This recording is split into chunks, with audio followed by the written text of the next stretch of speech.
Sí, buenos días.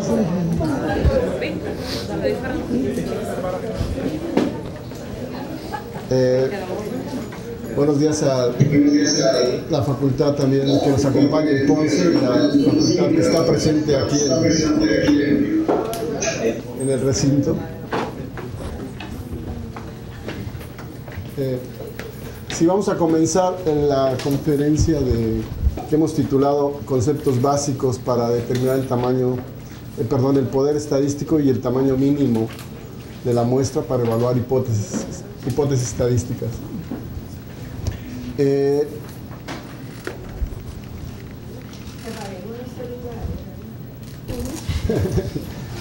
Ok, este es un tema un poco técnico. Yo voy a tratar de ser lo menos técnico en términos de presentación de fórmulas, pero aún así, si hay alguna pregunta en cualquier momento, se sientan la libertad de hacerlo en cualquier momento, por favor.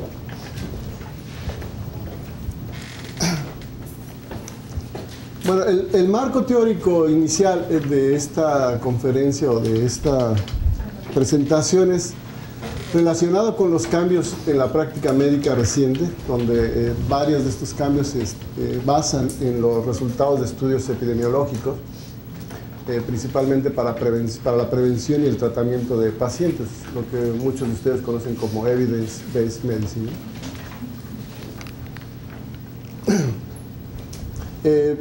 Hay varias preguntas que podemos formular cuando estamos haciendo Evidence-Based Medicine a diferentes niveles. Por ejemplo, cuando estamos hablando del paciente, uno puede formularse el problema del paciente. ¿Cuál es la razón por la cual viene el paciente a solicitar algún servicio clínico? A base de la información que da el paciente, pues tal vez podemos ahí desarrollar o derivar algún tipo de diagnóstico clínico. Y después formularnos nosotros cuáles son esos factores de riesgo o factores que estuvieran relacionados al diagnóstico clínico. Y en términos de evaluación, pues uno diría qué es lo que hay recientemente relacionado, cuáles son los avances recientes científicos relacionados con la pregunta clínica en nuestra población. O sea, si se ha validado esta información en nuestra población. También podemos preguntarnos cuál es la magnitud de la asociación entre la enfermedad y los factores de riesgo. Y cómo difieren también los diferentes parámetros clínicos en diferentes tipos de pacientes. Son algunas de las preguntas que he captado sobre lo que es la metodología de Evidence-Based Medicine. Podemos, daros como ejemplo, tener algún tipo de evidencia en términos de asociación de algún factor de riesgo con alguna condición clínica. Y aquí simplemente pongo un ejemplo de los miles que puede haber, la relación que puede existir entre el cáncer de orofaringe y la presencia del virus del papiloma humano. La pregunta es si esa relación se puede dar en cualquier otra localización, ¿no? O sea, el virus afecta de igual forma a otro tipo de localización, no solamente a orofaringe, sino puede haber otro tipo de localización donde a lo mejor la relación del virus no afecta de igual forma. También podemos preguntarnos comparaciones sobre diferentes promedios de algún parámetro clínico. Aquí solamente puse, por ejemplo, los niveles de CD4 en pacientes que son VIH positivo y su relación con el uso de drogas intravenosas. Pues aquí también uno puede preguntarse si esa relación en cualquier tipo de función de los CD4 va a ser igual. O sea, si el uso de drogas intravenosas afecta de igual forma cualquiera de las funciones que tiene asociado las células de CD4. Ahora, entrando en la parte de estadística y relacionado con el tema que estamos viendo, aquí las preguntas que nos podríamos formular es si el tamaño que tenemos para un estudio es adecuado para tener una precisión correcta. O sea, Una muestra grande me va a dar un tipo de precisión, una muestra más pequeña, otro tipo de precisión. La pregunta es qué tanta precisión queremos, y eso va a estar muy relacionado con el tamaño de muestra que tengan en su estudio, ¿no? También preguntas estadísticas como la siguiente, que dice ¿cuál es la probabilidad de encontrar resultados significativos para un tamaño específico de muestra si estos resultados significativos son reales? O sea, si yo tengo algo que hay evidencias de que hay una diferencia en algún parámetro, pues vamos a ver si con el tamaño de muestra que yo tengo actualmente para mi estudio voy a tener suficiente probabilidad para detectar ese cambio. Y a base de resultados observados en estudios previos, también uno se podría preguntar cuál debería ser el tamaño de muestra adecuado en caso de repetirse el estudio. O sea, van a repetir el estudio y ustedes quieren tener un tamaño adecuado, pero ya no sin información, ya van a tener alguna base de información previa, y con esa información previa vamos a ver si podemos tener un tamaño adecuado. Son algunas de las preguntas que nos vamos a formular o que vamos a tratar de contestar con un ejemplo sencillo en la charla de hoy.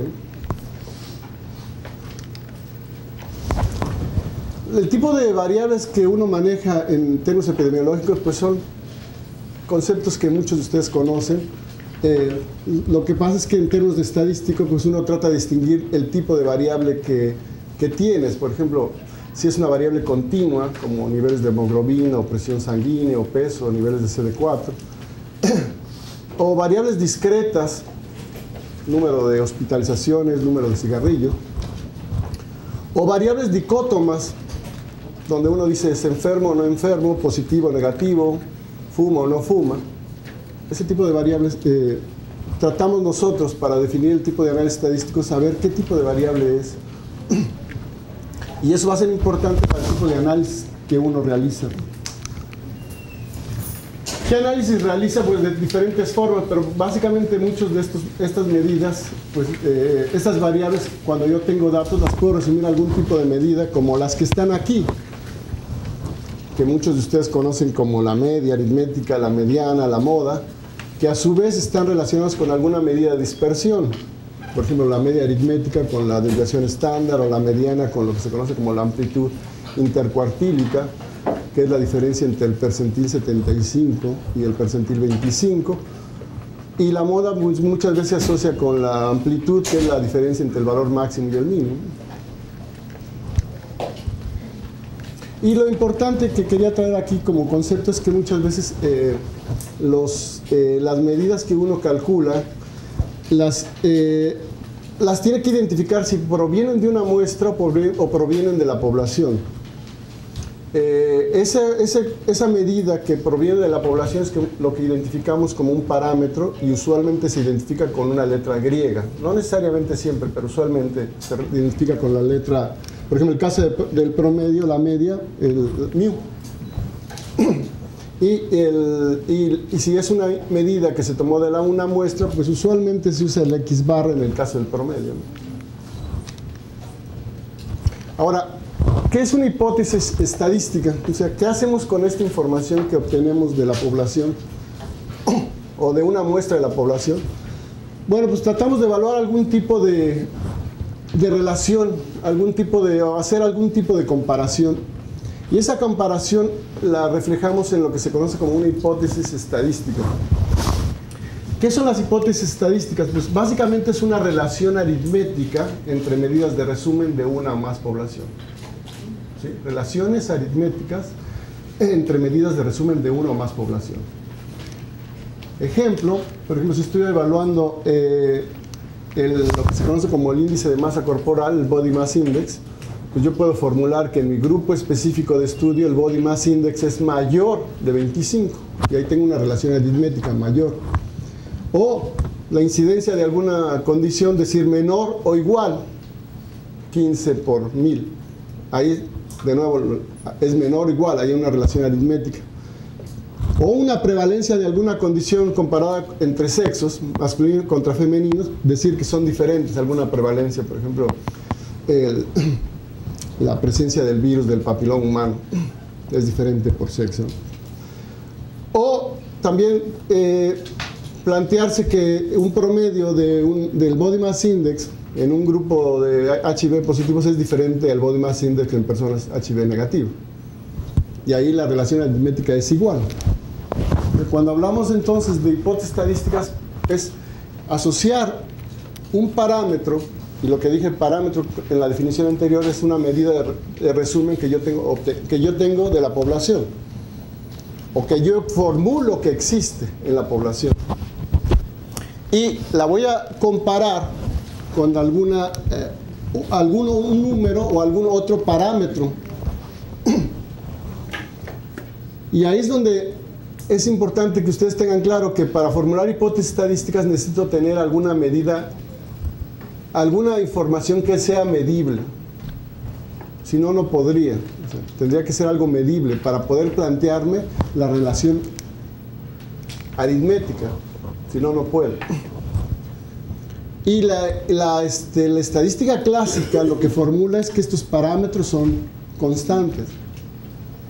Son medidas que están fijas en la población. Si el peso al nacer, si lo mido hoy y lo mido mañana, pues vamos a pensar que es igual o que el cambio es mínimo de los recién nacidos en todo Puerto Rico. Y ahí viene otra gran área que es la estadística bayesiana, que no necesariamente tiene que ser igual ese parámetro. Es algo que se puede estar cambiando. Pero nosotros nos vamos a concentrar de momento en lo que es la estadística clásica, que plantea que el parámetro de interés que esté en la población es algo fijo. Y ahí es donde al decir que es un número fijo, pues es donde puedes plantearte una relación aritmética. Si no, no puedes. ¿Sí? Si no, no se podría. Si no dicen que es un parámetro, si no lo identificamos como un parámetro, una constante, no puedes formular la relación aritmética. Y esa es la base en la estadística clásica, cómo avanzamos para obtener el tamaño de muestra, el poder estadístico. O sea, lo primero que hay que tener claro es que nosotros tenemos que, cuando hagamos un estudio, tener claro mi variable principal de estudio y ver si es medible y si puedo pensar que es algo fijo en la población. Bueno, las hipótesis nulas, bueno, la hipótesis estadística se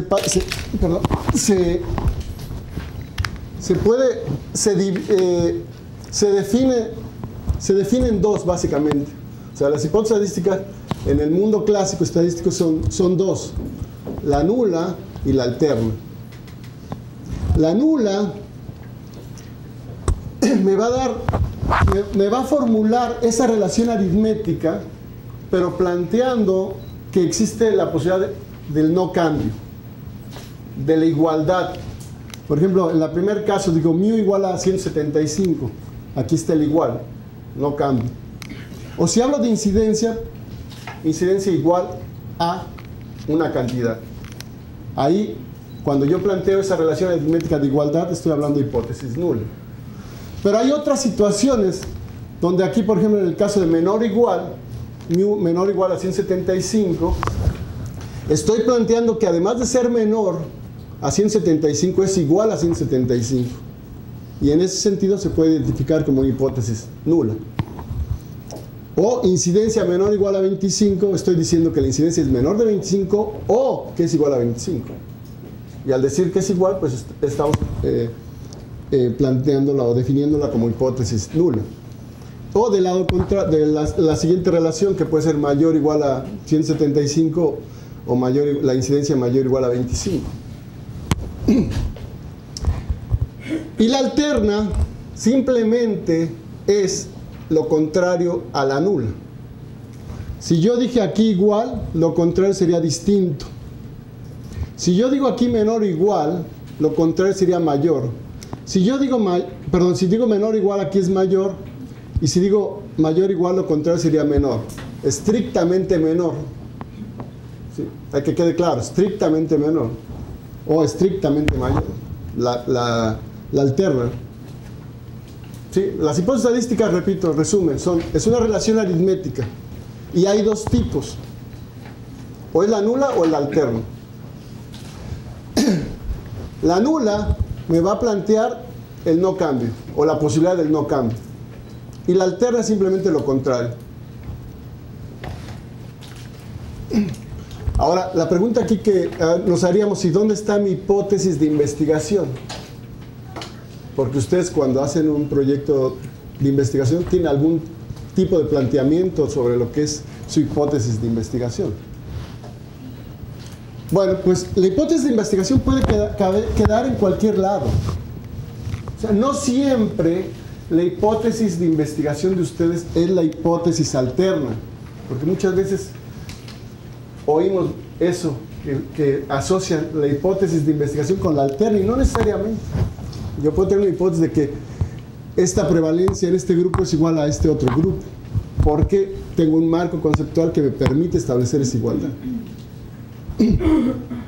O sea, usualmente sí van a ver la hipótesis de investigación como la alterna, pero no es siempre. Este es un mecanismo estadístico para probar hipótesis. ¿Sí? Pero ustedes en su proyecto de investigación van a tener alguna hipótesis del resultado de esa conceptualización del problema. Y ustedes van a decir, mira, va a haber diferencia, o va a ser menor, o va a ser mayor, o puede ser igual, o puede ser mayor o igual. Pero esta es una estrategia estadística para que en caso de rechazarse la nula, puedan tener una relación, una dirección clara. O sea, si de alguna forma yo planteo igual a 175, tengo información, obtengo datos de la población y voy a evidenciar algo a favor o algo en contra. Si digo algo en contra, pues quiere decir que no es 175, que es diferente de 175. Y aquí, por ejemplo, que sería el caso cuando hay mayor igual o menor igual, si yo rechazo la nula, decir es menor o igual a 175, o más bien, tengo evidencias para decir que esto no se está cumpliendo, pues entonces lo contrario sería que es mayor de 175, en una dirección clara. ¿Sí? Y esa es una estrategia estadística para tratar de que cuando tengas información puedas de alguna forma concluir algo con una dirección clara. ¿Sí? Bueno, siempre habrá la duda. Una pregunta. Sí, disculpe. ¿Por qué usted está planteando de que generalmente la hipótesis de investigación no tiene que ser la hipótesis alterna? Pero entonces, ¿por qué hace una investigación para demostrar que la literatura tiene la razón? Cuando la investigación es un reto a la verdad, un reto al conocimiento dominante. O sea, ¿para qué entonces hacer una investigación? Para demostrar que una hipótesis no es correcta. Cuando usted la demuestra, entiendo que es contrario. Sí, bueno, la mayoría de las veces sí va a estar asociada con la alterna, pero podría no serlo. Podrían ser, por ejemplo, tal vez pienso en un medicamento, qué tan bueno es este medicamento con respecto al otro. Alguien va a decir, mira, es tan bueno uno como el otro. O sea, en esas situaciones particulares. Lo que pasa es que en contestación puede ser publicado en una población, pero también, no cierto en la otra. O también, porque se haya publicado no quiere decir que sea cierto. También. O que las variantes que se utilizaron son diferentes. También. Estamos de acuerdo, en eso estamos de acuerdo. Lo que pasa es que ya está planteando que para esa población no son iguales. Exacto. Que hay la posibilidad de no ser igual. Y toda hipótesis tiene que estar montada sobre un marco teórico. Claro. Y la hipótesis realmente estadística, a la larga, es la traducción a símbolos estadísticos de mi hipótesis de investigación. O sea que en cierta medida yo demuestro, o sea, en otras palabras, yo estoy apostando probabilísticamente si yo tengo o no tengo la verdad. Sí, claro, claro, pero el punto que quiero traer es que no siempre va a ser, la hipótesis de investigación va a ser la nula. Podría haber diferentes justificaciones, pero y usualmente sí van a ver que la hipótesis de investigación va a estar relacionada mucho con la alterna, pero no siempre, porque este es un planteamiento más bien matemático. En matemáticas se conoce como, ¿cómo se conoce? Tiene un nombre que tú planteas el no cambio y demuestras lo contrario. O sea, si buscas que no se está cumpliendo lo contrario. En matemáticas no recuerdo el nombre de este mecanismo. Bueno, espero que me recuerdo. ¿Perdón? Contraejemplo. ¿Cómo? Contraejemplo. No, bueno, no, Si fuera el concepto es antítesis, no. antítesis. Déjame, ahorita. Pero digamos, al punto que quiero traer es una estrategia estadística. Una estrategia que yo planteo, como lo hacen en leyes, yo planteo que es inocente, que esa es la nula, hasta que demuestre lo contrario. Ahí viene la relación entre el proceso legal y la estadística. O sea, la nula es plantearse que es inocente, porque el sistema así lo es. Y yo busco evidencias en contra de la hipótesis nula. Yo, el que va a acusar, ¿no? El fiscal, ¿no? El abogado va a estar a favor de la nula, ¿no? Pues es, digamos, una equivalencia entre lo que es hipótesis nula y hipótesis alterna. ¿Sí? Y es una estrategia para que tú busques evidencias a ver si la apoyas o no la apoyas. Ok, pero para nosotros, para lo que es el tamaño de muestra, eso va a ser clave también. Ok, simplemente ejemplos, o sea, ejemplos de que ustedes cuando hagan un estudio van a tener una de estas tres situaciones. Si fuera un promedio, van a tener o es igual a 50 o es distinto, solamente esta. O pueden plantearlo mayor igual a 50, menor a 50, o menor igual a mayor a 50. Ustedes, cuando hacen un proyecto de investigación, tienen que tener, y están pensando en estadística clásica, pues tienen que pensar que van a formularlo una de ellas tres. O sea, no pueden tener las tres al mismo tiempo. Es una de las tres situaciones. O sea no, ya cuando ustedes hacen su proyecto de investigación y hacen su protocolo de investigación, tienen que tener claro esto. Y eso va mucho con su marco conceptual. Hacia dónde estoy dando la dirección. Igual podría ser coincidencia, o sea, no solamente promedios, también puede ser coincidencia. Ahora, para nosotros poder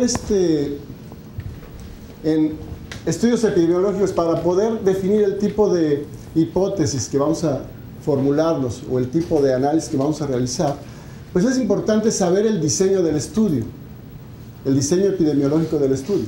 Si no, o sea, no se puede analizar todo para todo. O sea, tú tienes un diseño y tienes que ver qué tipo de análisis es el más adecuado. Aquí simplemente como ejemplo, que se le conoce como el estudio de corte, que es básicamente plantearse una relación entre una exposición y el desarrollo de una enfermedad. ¿Cómo se hace? Usualmente el esquema más sencillo, puede ser más complejo, pero el más sencillo es que tengo una población inicial y de esa población inicial yo tengo una población que no está enferma, que no tiene la enfermedad de interés, donde excluyo aquellas que de mi población inicial tienen la enfermedad de interés, e identifico sin ninguna asignación aleatoria, identifico quienes están expuestos a un factor particular y quienes no lo están, en su marco más simple. Podría ser fuma y no fuma. En su marco más simple podría ser así, pero alguien puede hacerlo más complejo, 10 cigarrillos de 10 a 20, 20 a 30. Puede variar la exposición, pero aquí simplemente estoy planteando lo más sencillo. Y eso se hace al inicio del estudio, y posteriormente sigues a la población en el tiempo para ver quién desarrolla o no desarrolla la enfermedad. Es el estudio de corte. Ese tiene el inconveniente, digamos, de que va a pasar el tiempo y puede que mucha gente se te pierda durante el estudio. Y aquí hay que aclarar que aquí es importante que no es una asignación aleatoria. ¿Sí? Porque cuando uno piensa en ensayos clínicos, a uno le doy un tratamiento y a otro le doy un tratamiento y después veo qué resultado obtuve. Aquí no, aquí en este tipo de estudios epidemiológicos son de estudios observacionales y no hay ninguna asignación aleatoria. Simplemente identifico y observo. El otro tipo de diseño, caso control, que mayor lo van a ver en la literatura, o que es el más, creo que el más frecuente que la gente usa, es lo que se conoce como estudio caso control. En el estudio caso control, pues tengo una población inicial, de ahí identifico un grupo de personas que actualmente están enfermas y busco un grupo control que podría desarrollar la enfermedad, pero en este momento no la tiene.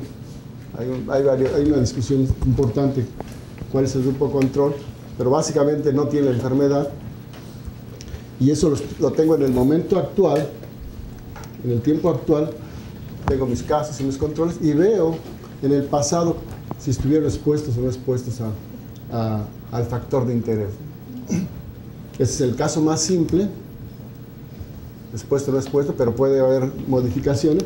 También puede haber más de dos controles, caso y un control y otro tipo de control. Pero aquí lo importante es que observo el factor previo a la gente tuvo la condición reciente usualmente y veo quién está expuesto. La intención de estos dos diseños epidemiológicos es tratar de evidenciar alguna relación de causa y efecto. Eso es lo importante. O sea, que suceda antes la exposición y luego la enfermedad. Sin embargo, hay otro tipo de diseños epidemiológicos como el transversal. Aquí el transversal es simultáneamente voy a observar la enfermedad y la exposición. Y puede haber, en el caso más simple, pues exposición y enfermedad, exposición y enfermedad, no exposición, enfermedad, no exposición, no enfermedad. Ese sería el caso más simple y eso lo estoy evaluando en un momento específico del tiempo. No fue primero la exposición y después la enfermedad. Los otros dos teníamos primero la exposición y después la enfermedad. Y repito, y no hay intervención, o sea, simplemente estás observando. Usualmente es lo típico que también van a haber muchos estudios transversales, pues son muchas veces encuestas que se hacen en la población con diseños complejos de población, porque no crean que es fácil hacer este tipo de estudios en la población. O sea, cuando yo quiero estimar la prevalencia de hepatitis C en Puerto Rico, pues es un proceso complejo. Aquí no hay un listado que me diga, yo voy a tomar una lista y de ahí voy a tomar a la gente. No, hay que ir al censo, del censo ir a identificar bloques, después de los bloques ir a ver si hay casas ocupadas o no ocupadas, después acercarse a ciertas casas seleccionadas. Esas casas puede que me acepten, puede que no.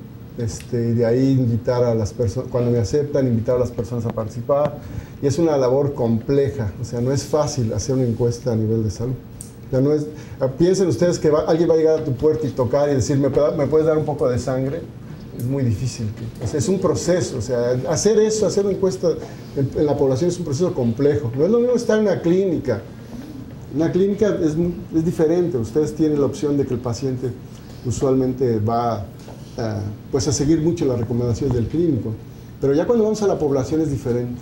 Ahí es población abierta, van a tocar a tu casa y te van a invitar a participar. Claro, te repito, es un proceso de acercamiento complejo, pero sí se ha hecho y lo hemos hecho, y la tasa de participación ha sido casi alrededor del 70-75%, o sea que me parece que es bueno. Bueno, pues en términos de este tipo de estudios de asociación, usualmente, como repito, que es la asociación entre exposición y enfermedad, la magnitud de la medida para determinar la magnitud de esta asociación de mayor frecuencia en estudios epidemiológicos es el riesgo relativo y el odds ratio. O sea, antes había hablado de promedio y otro tipo de desviación estándar, pero ya cuando estoy hablando de medidas de asociación y trato de evaluar la relación entre una exposición y enfermedad, usualmente la medida que utilizamos es una medida con estas dos medidas de riesgo relativo y odds ratio, que lo que están tratando es medir la magnitud de la asociación entre la enfermedad, entre la exposición y la enfermedad. Y eso es lo que van a ver muchas veces en la literatura. En la literatura ustedes van a ver, en salud, en las ciencias de la salud, van a ver mucho estas dos medidas. O sea, riesgo relativo y odds ratio. Y simplemente son medidas que me van a permitir saber cuantificar la asociación. O sea, ya no solamente decir si existe asociación o no le existe, sino cuánta asociación existe. Un poquito más para tener la dimensión del problema. Si ese es verdaderamente un factor de riesgo importante en mi práctica clínica o no. A lo mejor te dicen, mira, solamente hay un exceso de un 5% tomar una taza de café para elevar los niveles de, perdón, o el riesgo de cáncer de páncreas, por decir. Pero a lo mejor si ya tomas 3 o 4, 5, 6, pues ya los riesgos aumentan, en lugar de un 10%, a lo mejor aumenta un 50%. Y esa es la intención, de que ustedes tengan alguna forma, una medida que pueda tener una dimensión de lo que está pasando con la condición. Pero no solamente decir se asoció sí o no, sino cuánta asociación hay. El riesgo relativo, la definición de riesgo relativo es en su forma más sencilla, es la incidencia de los expuestos entre la incidencia de los no expuestos. Esa es la forma más sencilla de definirlo, que es una razón de incidencias. La incidencia, el término que uno podría asociar es el riesgo de enfermar en los expuestos contra el riesgo de enfermar en los no expuestos. O sea, básicamente esa es la definición. O sea, dos incidencias divididas en un grupo entre el otro. Si sale 2 aquí, por ejemplo, pues uno dice, bueno, pues la incidencia de los expuestos es 2 veces la incidencia de los no expuestos. O sea, se duplica. Por ejemplo, fumar y cáncer pulmonar, pues usualmente es más o menos como 2. Los que fuman, la ocurrencia del desarrollar cáncer pulmonar en los fumadores es 2 veces la incidencia de cáncer pulmonar en los no fumadores. Y la otra medida típica es el odds ratio que habían mencionado. Aquí es la razón de odds. La razón de odds, que es un término difícil de traducir. Alguna vez lo traducimos como posibilidad. El odds de expuestos entre el odds de los no expuestos. Y básicamente es la prevalencia o la probabilidad o la incidencia de un grupo entre su complemento. Y de igual forma para el otro grupo. O sea, la prevalencia o la incidencia en un grupo con respecto a su complemento. Igual para el denominador. ¿Qué quiere decir en términos sencillos? Pues básicamente es el promedio de enfermos por cada persona no enferma en los no expuestos. ¿Sí? ¿Cuánto ocurre de enfermos por uno no enfermo en un grupo? ¿Sí? O sea, de forma sencilla.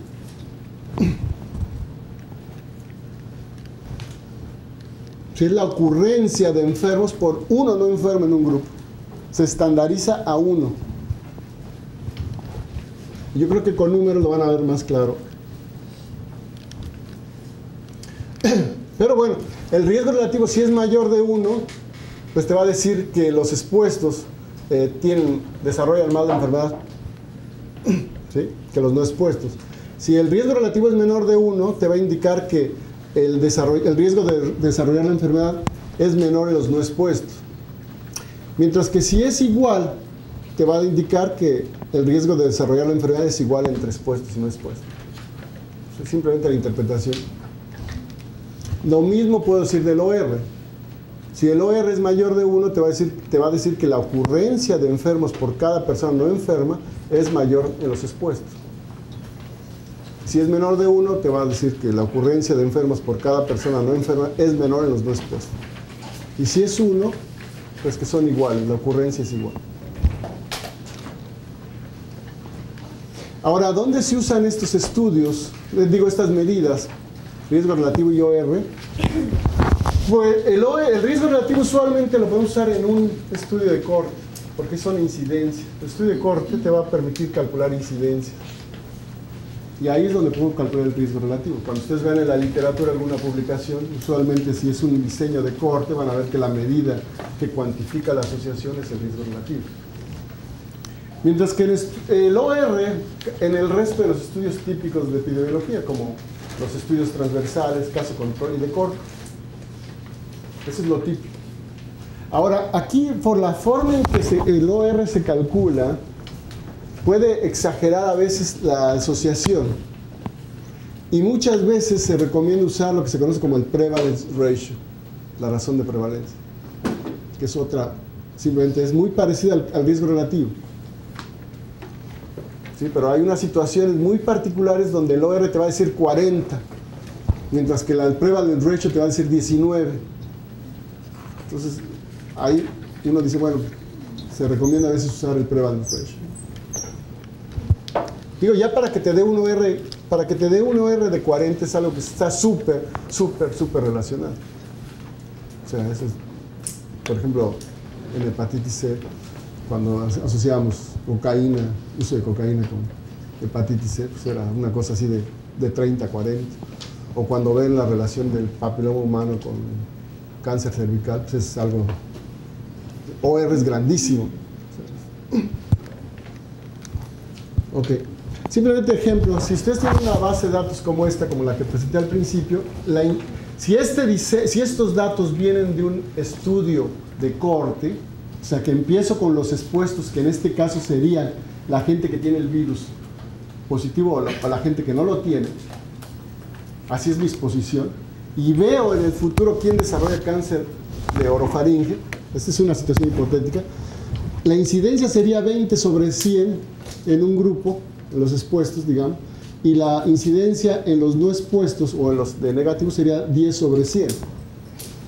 Ahí tendríamos las dos incidencias y el riesgo relativo sería 2, porque sería 20 sobre 100 y 10 sobre 100.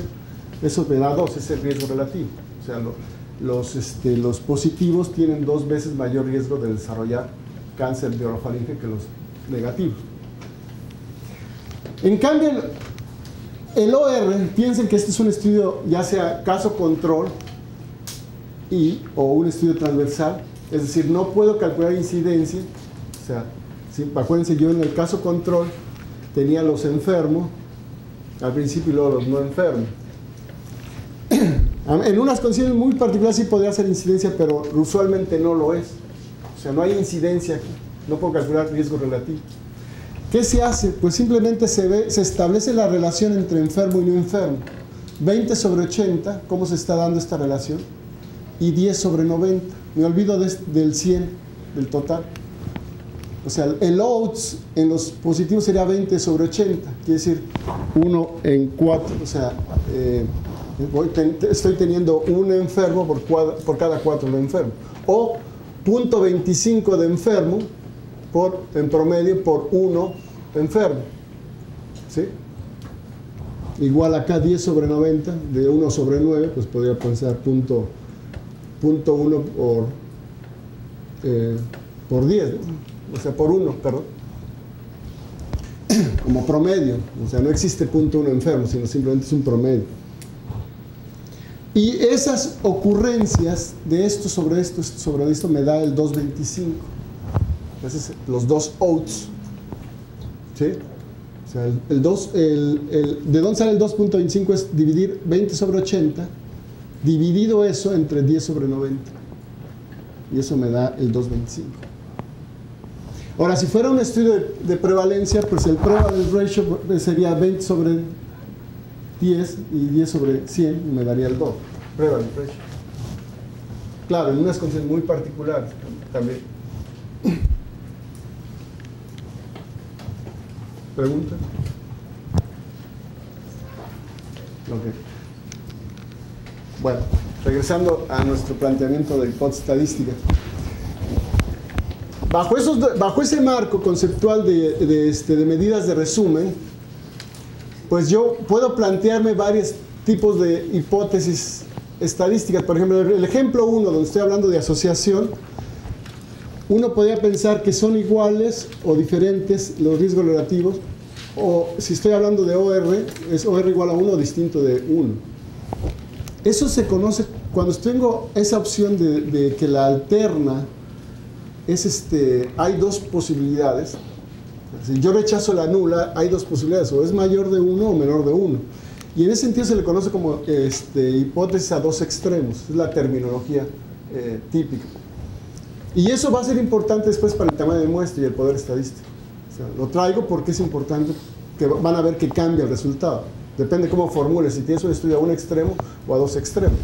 Un extremo puede ser mayor o menor, ¿sí? Depende cómo esté formulada la hipótesis alterna. Si digo que es mayor, o sea, aquí hay una dirección, se conoce como un extremo. O del lado contrario, menor, sería aquí debe ser menor, ¿verdad? Menor, perdón, aquí un errorcito.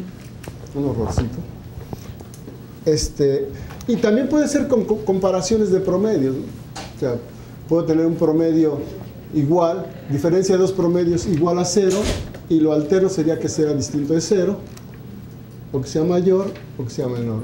Ahí sí estaba bien, ¿no? Ok. Bueno, pues ese es, digamos, el marco de medidas que yo puedo realizar. Ahora, ¿qué decisión yo voy a poder tomar con estas medidas?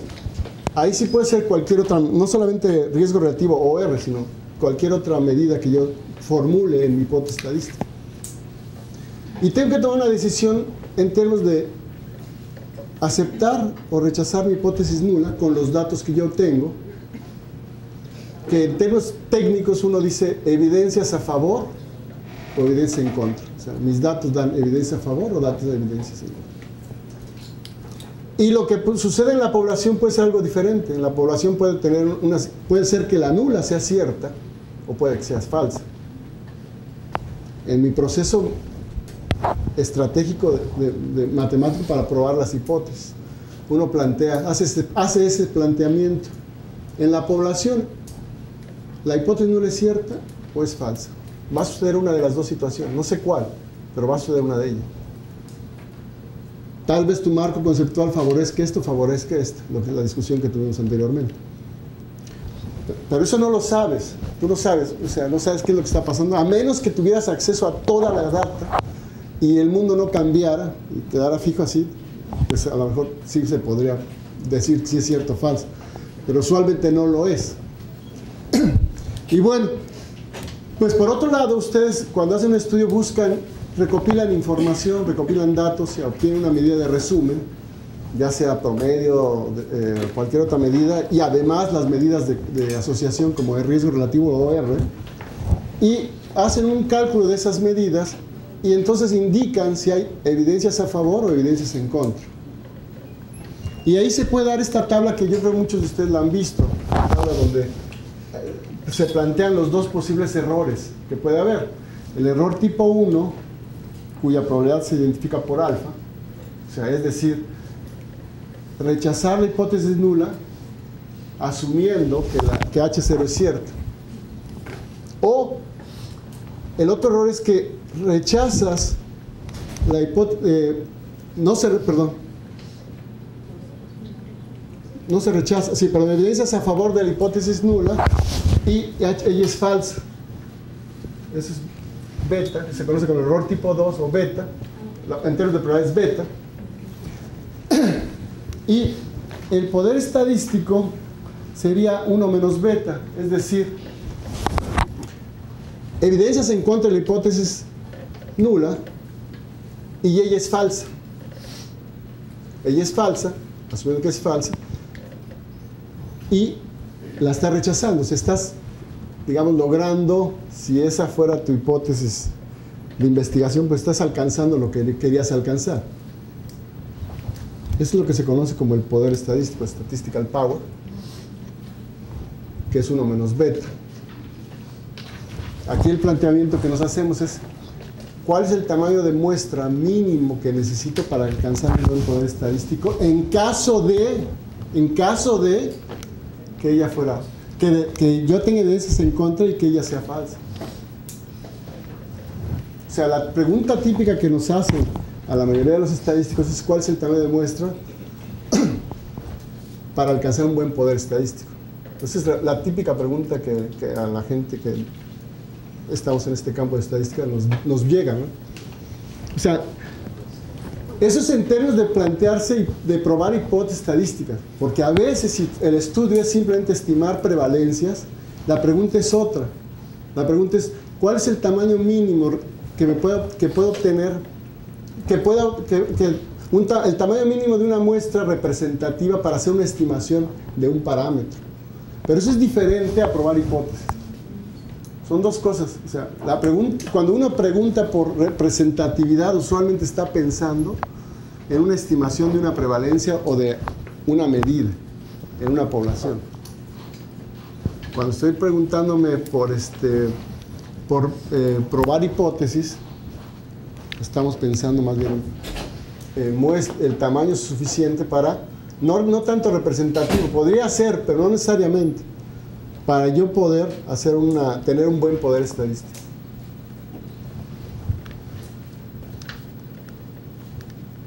Y aquí están los dos tipos de errores que se pueden dar. El tipo 1 es un falso positivo y el tipo 2 un falso negativo.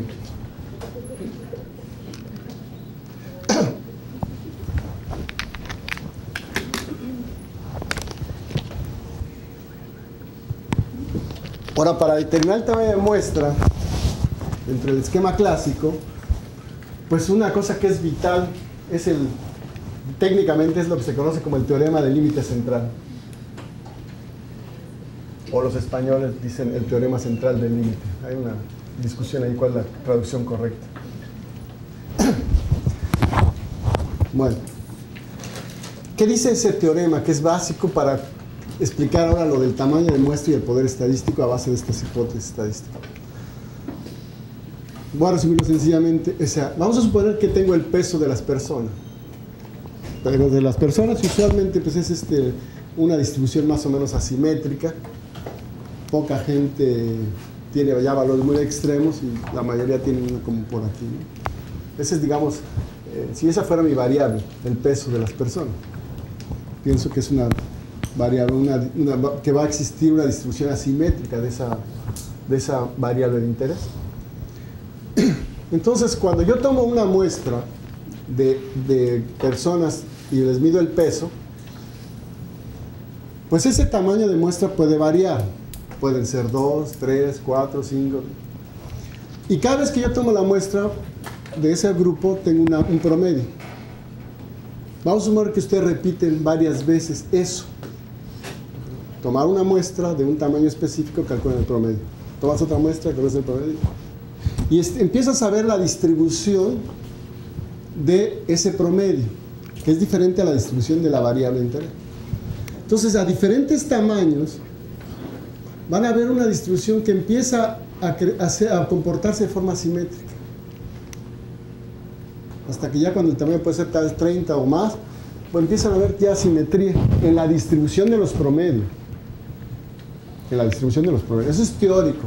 Porque en la práctica ustedes nada más tienen un punto, un promedio y un tamaño. O sea, ya estas personas que hace más de 200 años desarrollaron toda la teoría para demostrar este teorema, pues lo que está diciendo es básicamente que el promedio, la distribución del promedio va a tender a una distribución normal, esta distribución simétrica, cuyo promedio pues va a ser el mismo promedio de la población.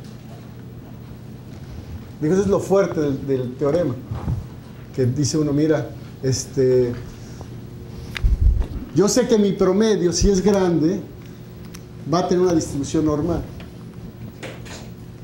¿Sí? Pero hay que estar claros que ustedes nada más van a tener en su estudio es un solo promedio. Pero se van a apoyar por esta teoría para justificar el análisis. Y eso es lo importante. O sea, y lo fuerte, yo creo, del teorema. Ustedes en la práctica tienen un solo promedio, pero apoyados por este teorema, pues van a pensar que es normal. Y tiene la propiedad de que ese promedio de la distribución de los promedios, o sea, el promedio de los promedios, es igual al promedio de lo que está pasando en la población. Y en la medida que van creciendo su muestra, se va haciendo más preciso. Ese promedio no está variando tanto. Va a ser más, se va acercando más al promedio. Y ahí es la precisión. Ustedes van a tener una buena precisión o mala precisión, depende del tamaño. Por ejemplo, aquí más o menos es la variabilidad, pero aquí es un poquito más, aquí un poquito más. Y aquí es un poco menos. La variabilidad, la mayoría de los datos. perdón, de los promedios. Ahora, ¿cómo se traduce? Ya asumiendo que hay una distribución normal por ese teorema, pues ustedes cuando van a probar alguna hipótesis para evidenciar que están a favor o en contra, pues piensen que ustedes van a tener un promedio y va a estar bajo la hipótesis nula, donde está, digamos, el no cambio, pues su promedio va a estar en un punto por aquí. Piensen, esta curva inicial que dice H0 es la de la nula. Y en algún punto ustedes van a caer. Su muestra, su promedio va a caer ahí. Pero también si fuera cierta la alterna, pues la curva se mueve un poco, pensando que es de un extremo. La curva se mueve a la derecha y su promedio va a estar también por ahí.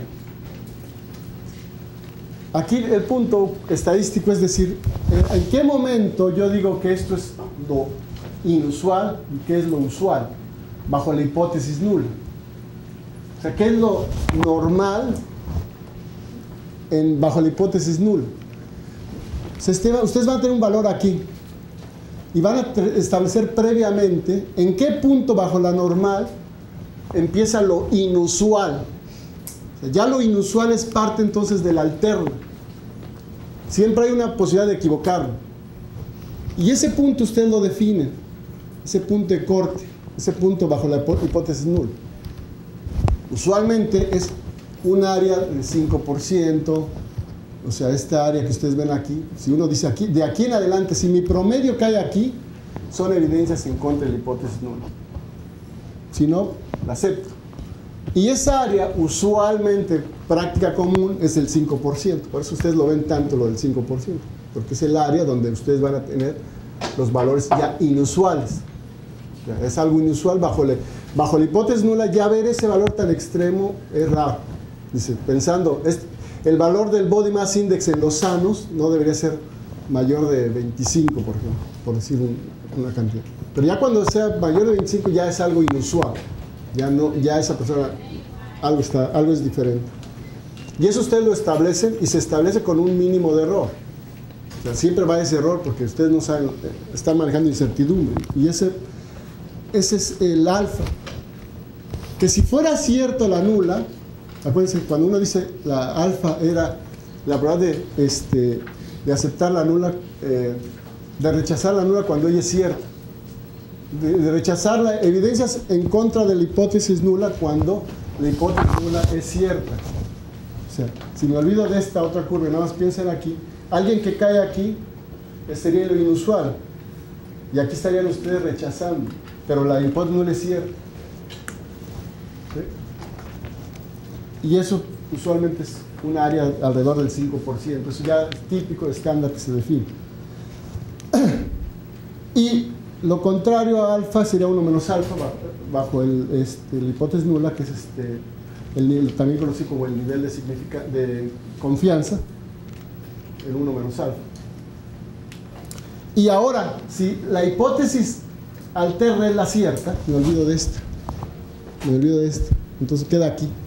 Y bajo ese mismo punto crítico, ¿dónde queda el poder y dónde queda el error beta? Pues esto sería el beta. O sea, la prueba aquí en esta zona están bien evidencias a favor de la nula cuando la cierta es la alterna. Y el poder estadístico vendría a ser esta parte, o sea, esta zona donde ustedes están rechazando la nula, están rechazando evidenciando en contra de la nula, y ella es cierta. Y la alterna es la cierta, perdón. Y la alterna es la cierta. Ese es el poder. Esta es la forma del poder. Y fíjense qué pasa. Si ustedes se ponen muy exigentes, o sea, dicen, mira, pero yo quiero ser bien exigente, en lugar de 0.5 yo lo voy a mover un poco. ¿Qué sucede con la gráfica? No, perdón, no fui menos exigente. En lugar del 5% digo, voy a hacer el 10%. Pues sí. ¿Qué ganan aquí? Poder, pero por otro lado aumentan el error tipo 1 y ganan poder. O sea, es una decisión que ustedes tienen que tomar y balancear. ¿Qué quiero? Quiero significancia, pero quiero poder. A lo mejor tienes que sacrificar significancia. O te vas del otro lado. Lo moví para acá. Me vuelvo bien exigente en términos de significancia estadística, pero pierdo poder. Es un juego ahí importante. Por eso lo del tamaño de muestra y lo del poder es complicado, porque depende qué es lo que quieres ganar. O sea, si te vuelves muy exigente en términos de significancia, y en lugar de decir 0.05 va a ser 0.01 la significancia, chévere, a lo mejor si encuentras resultados va a ser bien importante, pero por otro lado estás perdiendo poder estadístico. Si te pones muy exigente acá, si empiezas a ponerte por acá, esto va a ir bajando. Pero si te mueves para acá, pues sí ganas poder, pero por otro lado el error alfa aumenta. O sea, si yo me muevo aquí,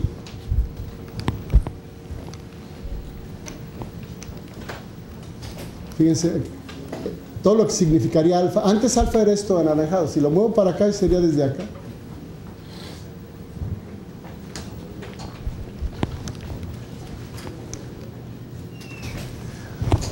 Bueno, y los métodos clásicos para evaluar estas hipótesis, pues usualmente ustedes han oído del p-value y de los intervalos de confianza. Simplemente lo tengo que decir esto antes de entrar al tamaño de muestra. El p-value es simplemente, si estoy en una situación bien sencilla, piensen en el Body Mass Index, el BMI, mayor de 25, menor o igual a 25 y mayor de 25. El p-value usualmente es, en ese caso particular, es la estadística que ustedes tienen, que en este caso sería su medida de la población. Vamos a suponer que salió 27. El p-value es simplemente el área que está a la derecha del valor que obtiene la muestra. O sea, aquí tiene la distribución bajo la hipótesis nula, que era 25 como mínimo. El p-value es el área que está a la derecha de la estadística observada, bajo la hipótesis nula. Sí, bajo la hipótesis nula.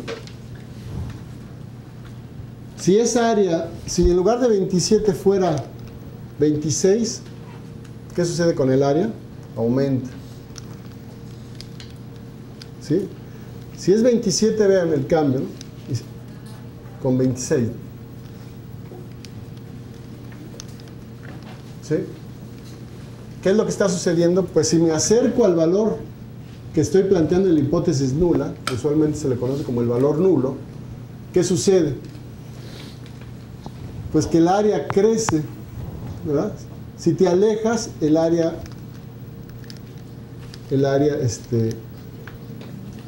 se hace más pequeño. O sea, si te acercas, el área aumenta. Si te alejas, el área disminuye. Y ese es el criterio para establecer si hay significancia a través del p-value. O sea, si convierto ese p-value en mi nivel de significancia, pues uno diría, si aquí empieza lo inusual, la significancia sería 0.5, 0.25 o lo que sea, o 0.05, 0.1, no sabemos cuánto sería. Pero entonces hay que decir, bueno, ¿y cuál es el criterio para declarar lo significativo? Si ya calculé el área, pues salió un valor que puede ser de 0.5 para abajo. Pues usualmente hay diferentes escuelas, pero desde las escuelas muy rígidas que digan de 0.5 para abajo es significativo y de 0.5 para arriba no significativo. Esa es una cosa muy rígida. Hay otras escuelas o otros estadísticos que recomiendan, bueno, si es mayor de 0.10, pues sí hablamos de no significativo. Si es entre 0.05 y 0.10, pues hay una tendencia a la significancia estadística. O muchas veces usamos el término marginal. Si es entre 0.01 y 0.05 es significativo. Posteriormente sería muy significativo o altamente significativo. Son terminologías que ustedes van a ver en los artículos.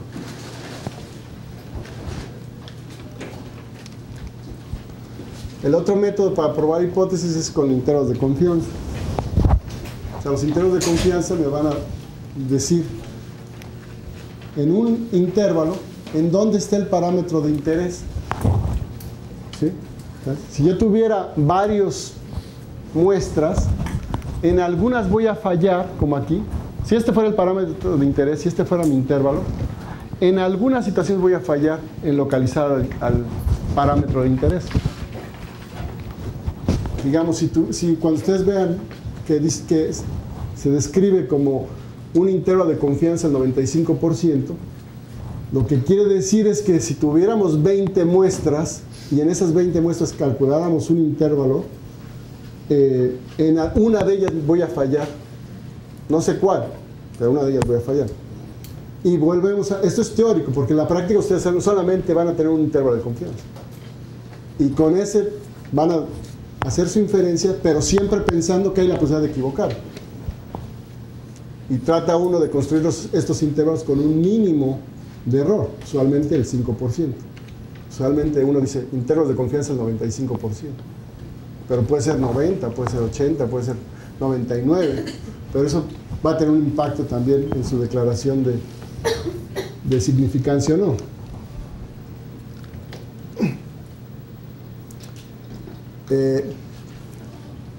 Por ejemplo, en los intervalos de confianza, ustedes van a poder decir, declarar significativo si el valor nulo, el valor que están probando, se encuentra dentro del intervalo de confianza. Voy a poner un ejemplo para hacerlo más claro. Vamos a suponer que este es el síndrome metabólico, que lo es, son datos reales. Y quiero ver cómo los parámetros clínicos, algunos parámetros clínicos cambian según la presencia o no presencia del síndrome metabólico. Por ejemplo, el Body Mass Index o niveles de creatinina o el HDL. Ustedes tienen ahí las diferentes medidas. O sea, el 7 y 33, 154, 152, 53 y 44. Si yo quiero evaluar si son diferentes, uno plantearía que la diferencia es igual a 0. Este vendría a ser el valor nulo, el 0. Cuando se construyen los intervalos de confianza, yo veo si este valor nulo cae o no cae en los intervalos, o es parte de los posibles valores del intervalo. Si cae, decimos que son evidencias a favor de la hipótesis nula. Si no cae, como aquí, el 0 no está aquí, son evidencias en contra de la hipótesis nula. Digamos, esa es la otra forma de probar hipótesis dentro del esquema clásico. ¿Sí? Además del p-value, pueden usar esto de los intervalos de confianza.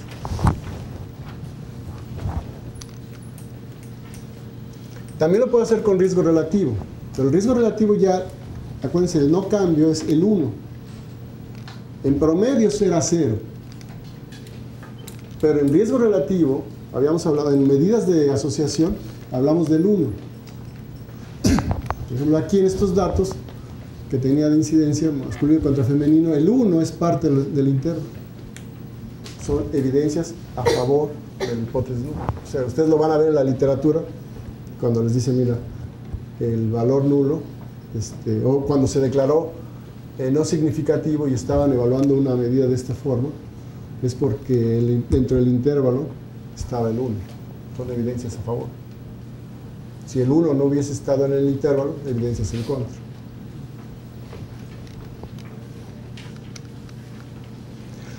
Ok, casi ya llegamos al final, al poder estadístico. Bueno, para determinar el poder estadístico, es necesario primero que ustedes tengan claro cuáles son las hipótesis estadísticas. O sea, por eso hablábamos del marco inicial. Tenemos que tener claro mis hipótesis estadísticas, en qué dirección van y qué medida estoy utilizando. También es importante definir qué tipo de prueba estadística van a usar. O sea, el caso más sencillo es que es esta estadística normal, este Z que es de una normal estandarizada. El promedio que yo obtengo en mi muestra, le resto el valor nulo que era 25, y lo divido entre la desviación estándar entre raíz cuadrada de n. Estoy asumiendo que aquí esta sigma la tienen, porque si no la tienen cambia el proceso. Y tienen que establecer cuál es su criterio de significancia. Podría ser el punto 0,5. ¿Sí? Sí. Cuando quiero calcular el poder estadístico, regreso, piensen de nuevo en las curvas, y el poder estadístico era esta área. Defino yo el alfa, y el poder estadístico es esta área. Si voy a la tabla de la distribución normal, no es otra cosa que esto. Phi Phi me va a dar los valores acumulados hasta el valor que está dentro del paréntesis, bajo la normal estandarizada, la normal 0,1. Es zeta alfa más la diferencia de los promedios bajo la nula y bajo la alterna. Aquí cuando dice mu h1 es simplemente la diferencia entre los dos promedios. Y raíz cuadrada de n sobre sigma. Esa sería esta área. Simplemente por las propiedades de la normal se puede definir que esto se calcula con esta fórmula, que es la normal estandarizada. Este simbolito quiere decir phi, la normal estandarizada. Y me daría esta área. O sea, ¿de qué depende entonces?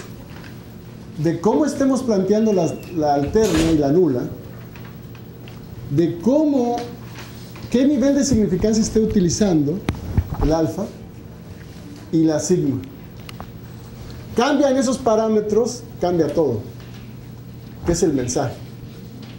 O sea, el poder estadístico no es algo fijo que queda ahí para todo, ¿no? Depende cómo aproximes la diferencia de las medias. Porque acuérdense que ustedes no la saben. Hay que aproximarla. ¿Y cómo definen su nivel de significancia? Que eso sí esté en su control. Ustedes dicen, mira, yo quiero al 5%, al 10%. Ustedes lo definen.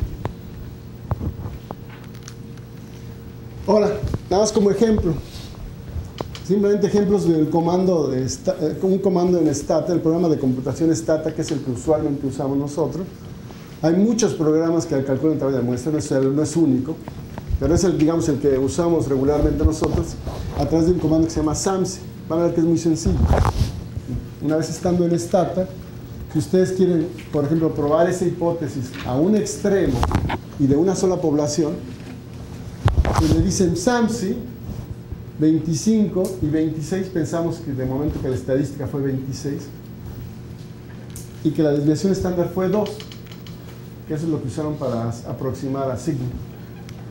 N igual a 100, piensen que fueron 100 sujetos. One sample, porque solamente estoy tomando una población y obtengo información de esa población y lo comparo con un parámetro que existe en la población. Y one-sided, porque es a un extremo. O sea, estoy planteando que es un extremo. Si le dan información, pues él te calcula el poder, dice 0.996, o sea, un poder alto. O sea, si no difieren mucho, la desviación estándar es 2, pues es 99, casi 100%, está perfecto. El poder entre más alto mejor, más cerca del 100% mejor. Ahora, ¿qué pasa si yo cambio, en lugar de tener una desviación estándar de 2, la cambio a 4? El poder bajo 80. ¿Sí? De 2 a 4 ya hay un cambio. Y eso es importante. O sea, de 2 a 4 ya hay un cambio serio. Aunque todavía 80, si ustedes en un estudio reportan 80% de poder, es bueno. No es malo, es bueno. Ya tal vez por debajo de 80 empiezan los problemas a cuestionar. Usualmente, no sé, calculando así tamaño de muestra y poder, muchas veces me puse de dos lados, en vez de one side, de dos lados, como que porque es más conservador. Pero, ¿qué tú crees de eso? Porque hay veces, lo que me dijeron fue, como si usas un lado, estás asumiendo más o menos, estás asumiendo que que ya hay una diferencia. No sé si me entiendes. Bueno, es que volvemos a la discusión inicial. Es el marco conceptual es el que es el que te va a defender. O sea, hay que tener mucho cuidado. Vamos a ver qué sucede si yo pongo... Bueno, aquí no lo tengo. Pero si yo pongo two-sided, en el anterior, esto baja. Exacto. Baja. Pero esa asunción de que de siempre usar en todos lados, ¿de dónde sabes si tienes idea? No, es que a veces tú cuando haces un estudio no tienes idea en qué dirección va a ir la diferencia. Usualmente el marco teórico, yo creo que sí debería darte una dirección, porque tu marco conceptual te dice, mira, ¿sabes qué? Que el tener el virus hace toda una cadena de eventos que va a provocar que a lo mejor la expresión de genética aumente en algunos genes, pero a lo mejor en otros disminuye. Ese marco no depende de lo estadístico, depende del investigador y el marco conceptual que él tenga. O sea, pero sí, típicamente uno pone dos extremos, pero hay que tener cuidado. Pero es que yo estaba calculando uno y yo usé una cola porque para mí era, pues sí, pues yo creo que este va a ser mayor que este. Y me dijeron, no, hazlo dos colas porque hay más conservador. Bueno, pues es que hay que tener mucho cuidado de no jugar para acomodar mi interés a lo que está reflejando la información. Y tu marco conceptual. El marco conceptual es clave. Si no tienes claro el marco conceptual, puede ser lo que sea, pero la intención, la estadística y la epidemiología no son tan separadas de todo el marco conceptual de una condición clínica o una condición social. Ok, el ejemplo que sigue es simplemente si pongo 50 y 50. O sea, menos muestra. ¿Qué sucede con menos muestra? El poder baja. El menos muestra, aquí 97, pero aquí fue crítico, ya fue 54. ¿Okay? Si fuera alfa lo que cambiara, acuérdense, estamos viendo factores que pueden afectar el poder. Si fuera alfa, o sea, si ustedes se ponen muy exigentes para declarar significancia al punto 0,1, de G50, pues el poder, vean hasta dónde llega. 28. O sea, acuérdense que lo que les dije, si aumentan el alfa, el poder va a bajar en el gráfico. Ahora, si el alfa es 0.1, o sea, me voy al punto 10. Aquí era 0.01 y aquí es 0.1. Y es 68. También bajito.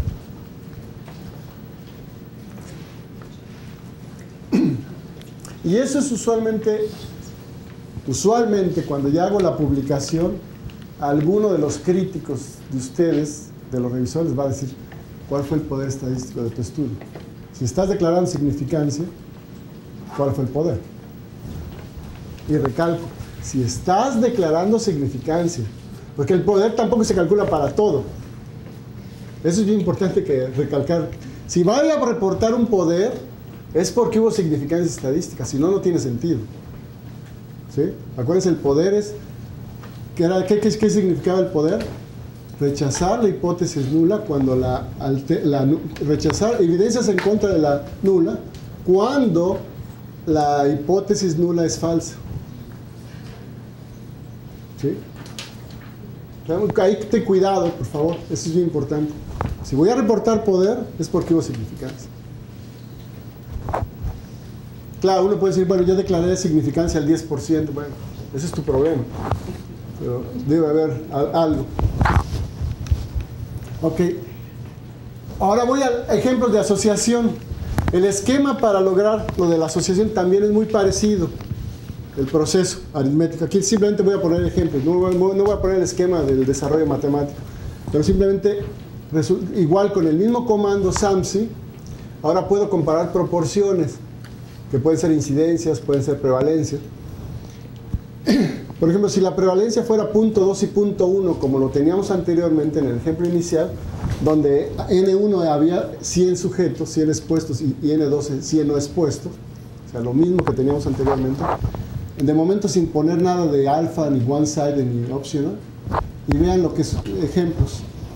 O sea, ¿qué sucede cuando es el alfa punto 0,5, punto 0,1, punto 0,5 y punto 0,5 a dos extremos y a un extremo?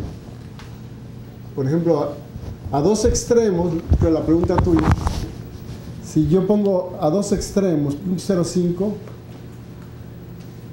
va a bajar, como lo que me estás preguntando, punto 42, mientras punto 55 si fuera un extremo, al punto 0,5. Y al punto 10 pues igual, ¿no? O sea, cuando cambia de punto 0,5 a punto 10 el poder aumenta.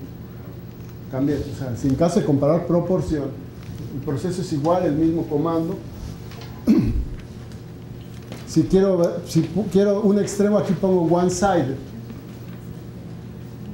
Si quiero el punto 10, pues pongo alfa y entre paréntesis punto 10. O sea, el proceso de programación es muy sencillo en este programa. Y en la mayoría de los programas es sencillo. Pero aquí es un solo comando que me permite hacer todo. ¿Y ninguno de esos tendría poder estadístico? En este caso, suficiente no. Hay poder, pero no es, digamos, un poder aceptable. Sí, o sea, todo el tiempo puedes calcular poder, pero una cosa es que lo obtengas aceptable o no. Acuérdense, lo que quiere decir poder estadístico, repito, es la probabilidad de rechazar la hipótesis nula cuando la nula es falsa. En otras palabras, la probabilidad de encontrar resultados significativos cuando ellos verdaderamente existen. Con ese tamaño de muestra. Con ese tamaño de muestra. Por ejemplo, aquí te estás encontrando, estás diciendo que sí hay significancia, pero una probabilidad muy bajita. Cuando ella existe, con ese tamaño de muestra estás diciendo que es un 42. Puede ser bueno, puede ser mal, aceptable, pues es 80, pero muchas veces en un estudio piloto, pues está bien, o sea, estás dando una dirección. Porque también hay otra cosa, que una cosa es hacer un estudio piloto, donde tienes una muestra dentro de un presupuesto. Y vas a obtener unos resultados y que esperas bajo tu marco conceptual que por lo menos tus resultados vayan en la dirección que tú planteas que va a ir. O sea, obviamente va a haber un poder bajito, pero es que los estudios pilotos no es para tener una muestra grandísima. Depende muchas veces del presupuesto que hay. Y la ganancia es que vayan en la dirección que tú quieras. Y se reporta eso, pero es una limitación que existe. O sea, a veces lo estadístico no debe predominar, sino también es un juego entre lo conceptual y lo estadístico. Ahora, el tamaño de muestra, la última sección que tenía, pues se obtiene para obtener el tamaño de muestra se obtiene de la fórmula del poder estadístico. ¿Se acuerdan lo que estaba internamente en la fórmula del poder estadístico? Que era el Z alfa más la diferencia de los promedios entre la sigma, raíz cuadrada de n. Eso que era el percentil que yo utilicé para el poder, eso sería el percentil Z, percentil Z 1 menos beta. O sea, ese poder, si cambio la curva por la simetría, la puedo plantear como el percentil Z1 menos beta. O sea, esta área que está aquí marcada en rayas, pues lo equivalente es ponerla de esta otra forma. Y pasaría a ser esto el percentil Z1 menos beta. Por eso plantea uno la igualdad aquí. La fórmula que yo tenía para el poder es igual al percentil Z1 menos beta. De ahí despeja uno y obtiene el tamaño de muestra. Si a base de la fórmula del poder despejo la n, y esa n no es que tenga que ser exactamente ese valor, es el valor mínimo recomendable para probar su hipótesis de investigación. Para tener un poder de 1 menos beta. Para tener con un poder 1 menos beta, correcto. Eso está en tu control ahí. Aquí estaría en el control de uno qué poder. Cuando yo voy a hacer cuando voy a definir un tamaño de muestra, tengo el control del poder. Cuando voy a hacer el poder, cuando voy a evaluar, cuando quiero calcular el tamaño de muestra, tengo el control del poder. Cuando quiero evaluar, calcular el poder, tengo el control de alfa, el nivel de significancia. Ok. Bueno, pues yo si despejo aquí, obtengo la fórmula, y repito, es la fórmula para el tamaño mínimo de muestra. Tamaño mínimo. O sea, siempre es mejor tomar más, muchos, porque la presión va a aumentar. Esto simplemente es el mínimo que te recomendaríamos bajo ciertas condiciones. Pero si pueden tomar más, mejor. Eso no se afecta, o sea, no tengan por qué pensar que si digo 10 va a ser 10, no puede ser 10, 20, 30, porque van a ganar precisión, siempre van a ganar precisión. Pero todo depende de un presupuesto también. Si yo hago el cálculo del tamaño de muestra, ya en mi control del poder, digamos, punto 80, y fuera 26, 25 y 26, el mismo ejemplo anterior, y la desviación estándar de 2, pues el tamaño sería 25. 25. One sample, one side. Si yo me muevo, si mi desviación estándar por alguna razón es 4, pues se requiere más, porque hay mayor variabilidad. Cuando tú tienes un estudio de muestreo con poca variabilidad, menos tamaño de muestra. Cuando la variabilidad aumenta, más tamaño de muestra. Digamos, es el principio general de muestreo.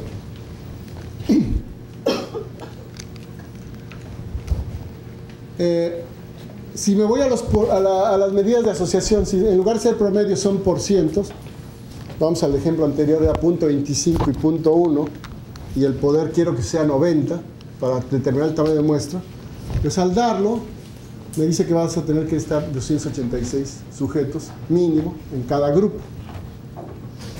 Ahí uno va a decir, bueno, ya me salió fuerte el estudio, pero digamos, te pusiste exagerado, dijiste, fue el poder 90, entonces le tienes que bajar un poquito al poder a lo mejor.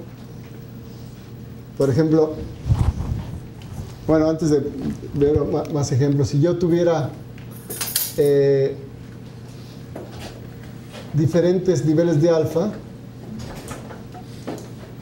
y diferentes medidas de asociación, el tamaño puede ir cambiando. Y aquí traigo este ejemplo porque si tú tienes una diferencia muy bajita, una medida de asociación muy baja, detectarla te va a costar mucho en gente. Detectarla te va a costar mucho en gente.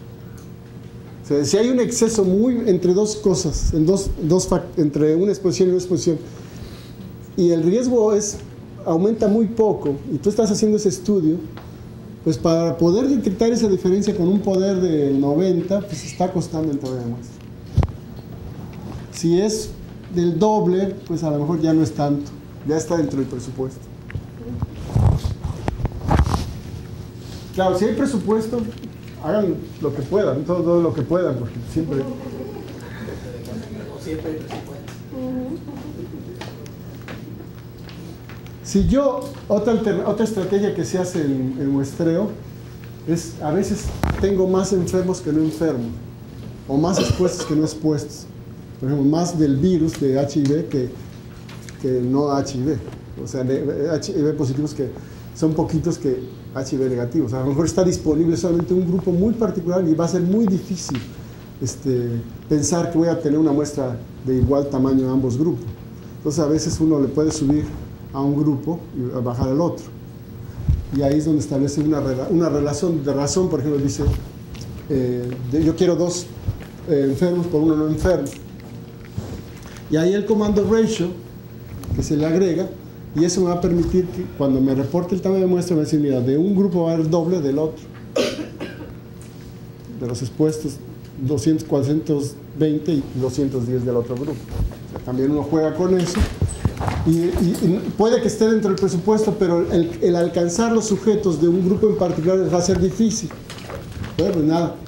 O sea, se puede establecer una razón entre un grupo y el otro. O sea, no siempre los tamaños de muestra deben ser iguales en ambos grupos. Básicamente, ese es el mensaje. Uno puede jugar un poco con esa razón.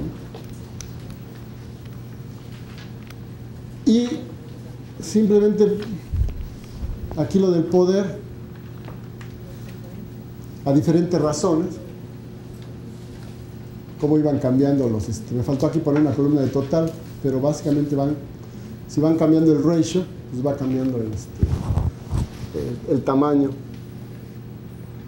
En este caso, aquí da 630 y aquí daría 580, 590, un poco menos. O sea, que tiene un impacto también. Que tiene un impacto.